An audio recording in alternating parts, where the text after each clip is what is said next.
there's a part of World War II we rarely talk about. Not the battles won, but the men who never made it home. For every bomber that struck the enemy, there was another that turned on its own. Some were rushed into service. Some were built with hope and flown with fear. Engines failed, wings froze, fuel lines burst, and brave young crews paid the price. Tonight, we're not counting victories. We're counting losses, the kind that came from within.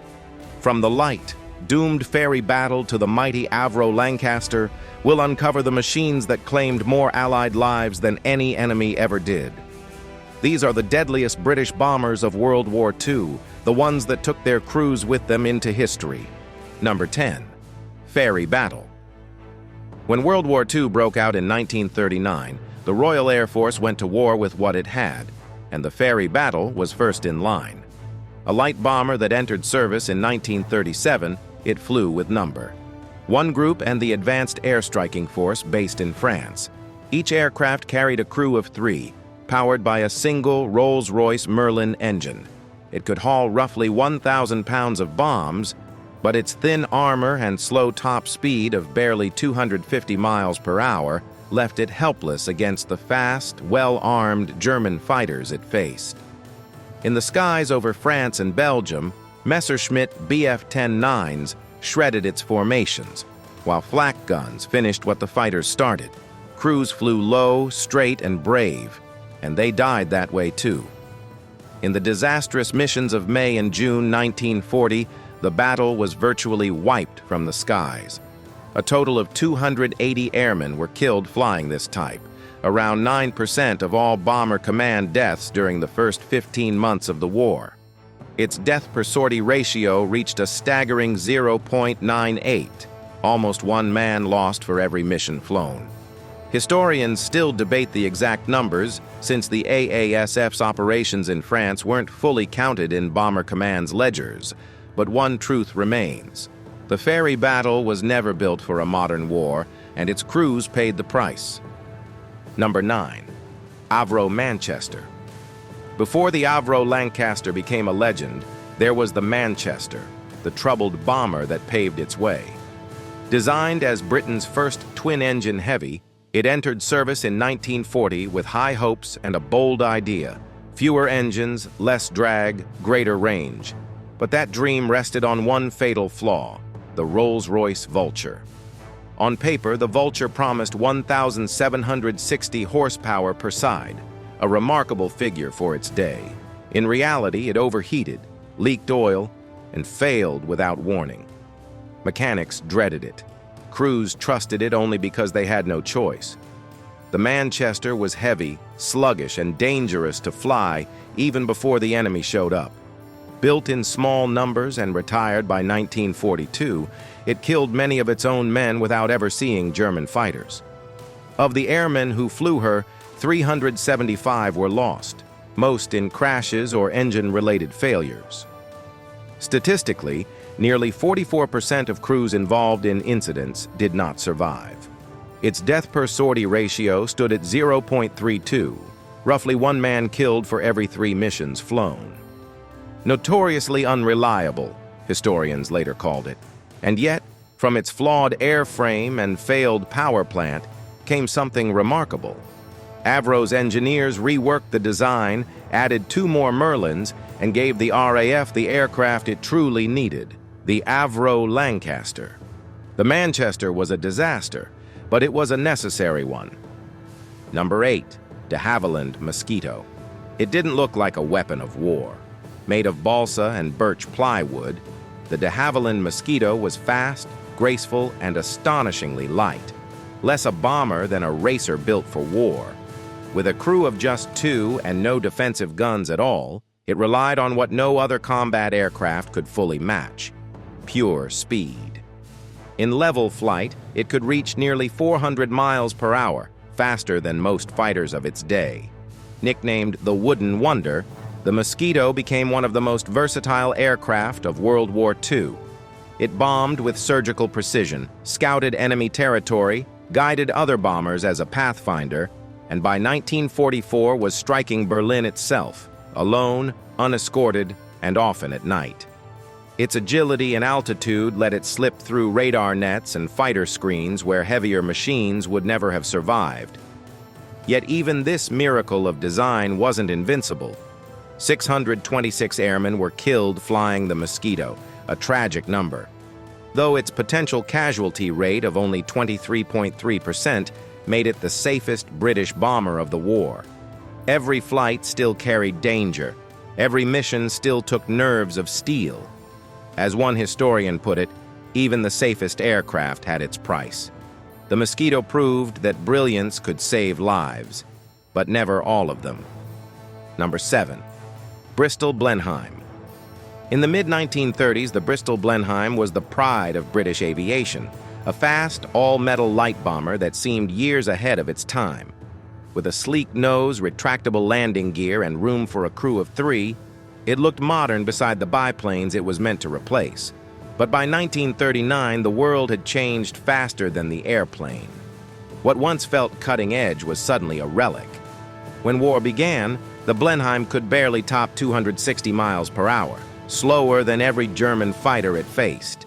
Yet it carried the burden of those early campaigns, flying daylight raids over France, Belgium, and Norway, often with no escort. Entire squadrons were torn apart before they reached their targets. By 1942, most surviving aircraft had been pushed into training units, where accidents claimed nearly as many lives as combat. In all, 1,755 airmen were killed flying the Blenheim, with a potential casualty rate hovering around 37%. To the men who served in her, she was loyal but unforgiving, quick to punish mistakes, too slow to outrun danger. Historians remember it as beautiful yet horribly obsolete, a tragic emblem of Britain's unprepared air arm at the dawn of war. The Blenheim's smooth lines hid a truth the RAF would learn the hard way. Progress never waits. Number 6. Armstrong, Whitworth, Whitley. If the ferry battle was too frail and the Blenheim too fast to fade, the Armstrong, Whitworth, Whitley was something else entirely. Stubborn, clumsy, and determined. Entering service just before the war, it flew from 1939 to 1942 with number 4 Group RAF, and was among the first British bombers to strike targets deep inside Germany. The Whitley wasn't elegant. Its hunchbacked fuselage and drooping nose gave it a lumbering look, and that's exactly how it flew: slow, heavy, and steady. Crews joked that it seemed to climb downhill, but there was something reassuring about its toughness. The Whitley's steel frame could take punishment, and its simple construction made repairs in muddy, dark airfields a little easier than with newer machines. Still, no amount of ruggedness could make it safe. 2,001 airmen lost their lives flying the Whitley, giving it a potential casualty rate of 37.9%. Most of these losses came in the early bombing raids over Germany and occupied Europe, when tactics were primitive and navigation was done by guess and grit. They called it the old soldier of Bomber Command, a workhorse that carried the fight through the RAF's darkest learning years. Not graceful, not glamorous, but there when Britain needed it most. Number 5. Handley Page, Hampton. Sleek, narrow, and oddly cramped, the Handley Page Hampton looked faster than it really was.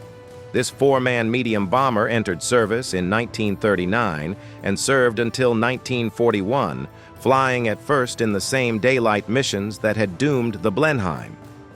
Crews nicknamed it the Flying Suitcase because of its slim fuselage, so tight that moving from the cockpit to the rear gun was a challenge in itself. Early in the war, the Hampton formed the sharp edge of Britain's bombing effort, flying low-level night raids and long, lonely missions across the North Sea. It had decent range and handled well for its size, but one burst of flak or a single fighter attack could end a crew's career instantly.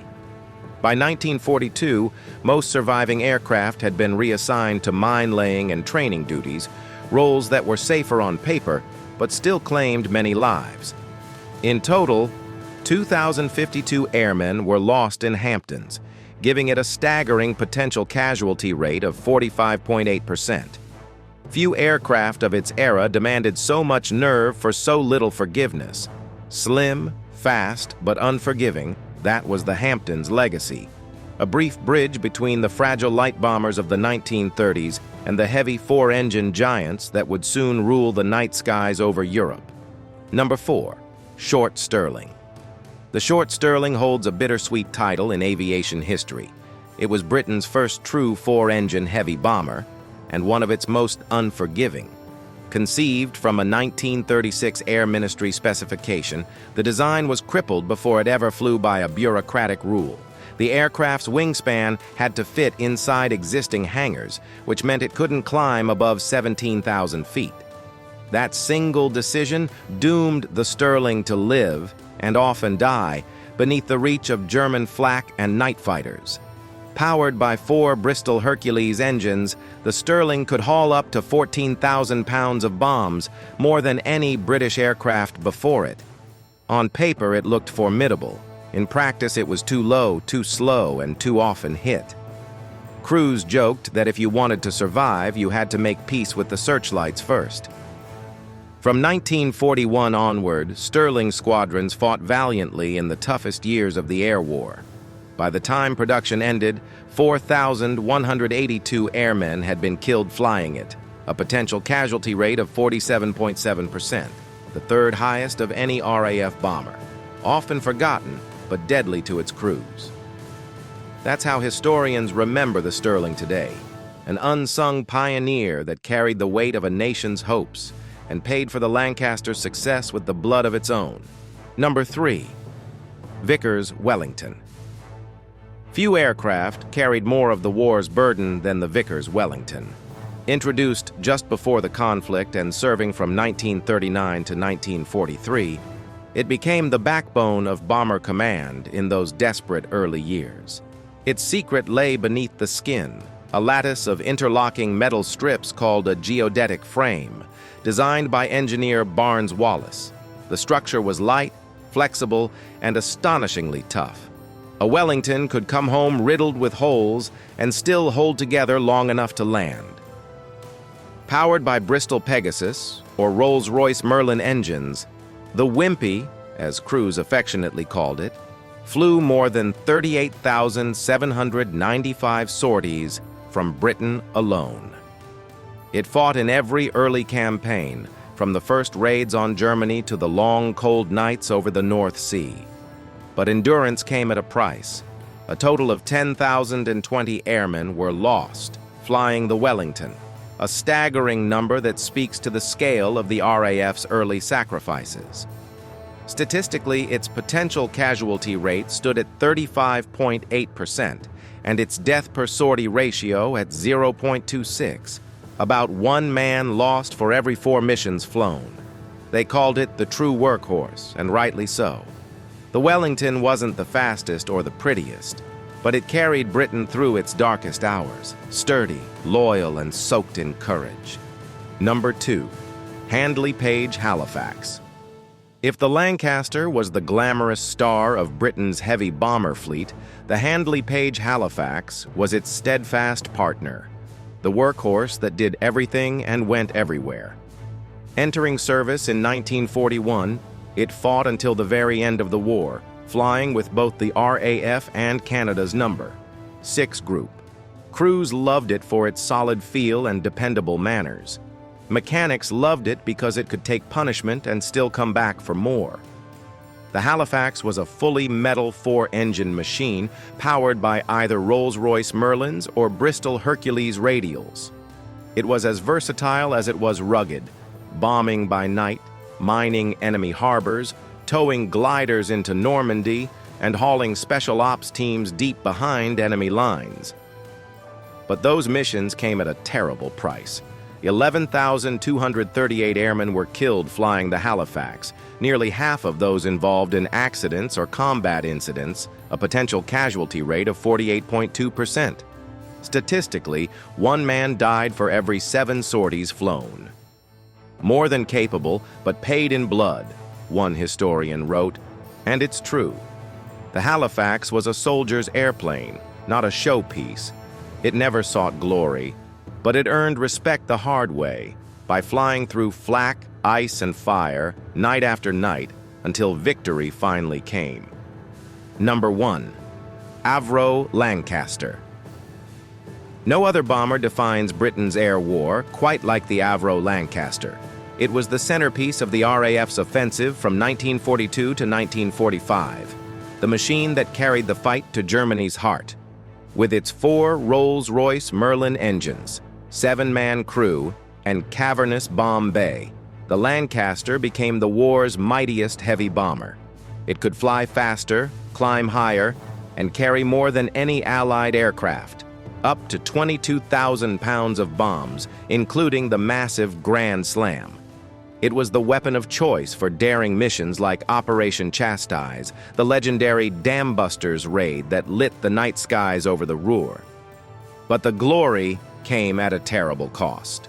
21,579 airmen were killed flying Lancasters, more than the combined losses of several other bombers on this list. Its potential casualty rate stood at a staggering 72.2%, the highest of any British aircraft. For every 7 sorties flown, 1 man never came home, and in nearly half of all crashes, the entire 7-man crew was lost. They called it the mightiest and the deadliest.